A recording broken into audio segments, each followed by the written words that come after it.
This is an experiment for measurement of optical flats.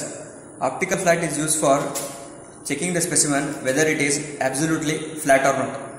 Here we are going to use a monochromatic light source, that is sodium vapor lamp.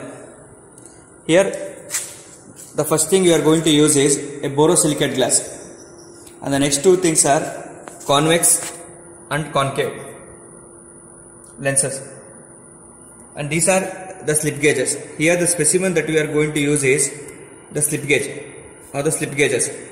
Most of the times these slip gauges are absolutely flat. Now we will see how those specimens will look and what will be their fringe patterns. These are the different fringe patterns. As you know, the slip gauges which you are going to use are the end standards. Due to the repeated use, it may get worn out or it may get damaged. And before using the slip gauge, it should be cleaned.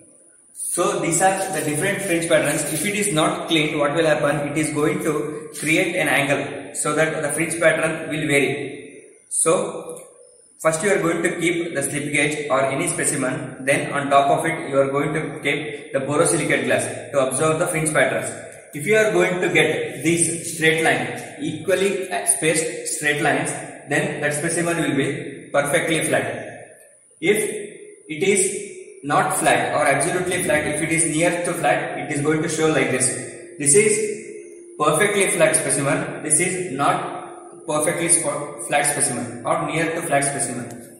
These are the next set of fringe patterns. This is the concave or convex. These are out of flat specimen. That means if it is going to get damaged on one end or if it is going to get worn out at one time, then you are going to get these types of fringe patterns like concave or convex.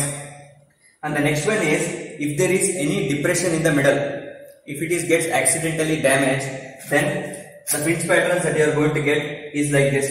If the specimen or the slip gauge is got damaged in the middle of it, then the depression is going to get shown in the middle. And the last case is, if there is depression at the corners, if there are any depression or if there is any damage at the corners, then you are going to get the depression or a hill or valley will be found at the corners of the specimen. Now we will observe the fringe patterns here. Here three types of glasses are there. One is convex, the concave, the slip gauge specimens, and the next one is the borosilicate glass. Now we will see the fringe patterns of it.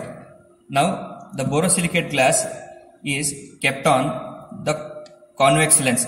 Now we will see the convex fringe patterns. As you can see, now as you can see, when the borosilicate glass is kept on the convex lens, here you are going to get the fringe patterns which are in convex form.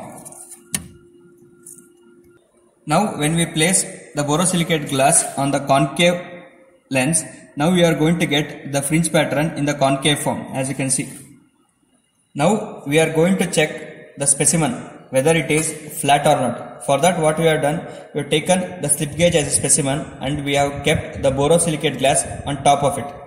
As you know, if the fringe patterns are straight and equally spaced, then it becomes a perfectly flat one. If it is not perfectly flat, then the lines are not equally spaced and it will not be a straight line. Or if it is in the form of a concave or a convex, then it is out of flat. If there are any depressions in the middle, then the lines will not be straight. And finally, if there are any depressions at the corners, you are going to get a hill and valley. Thank you.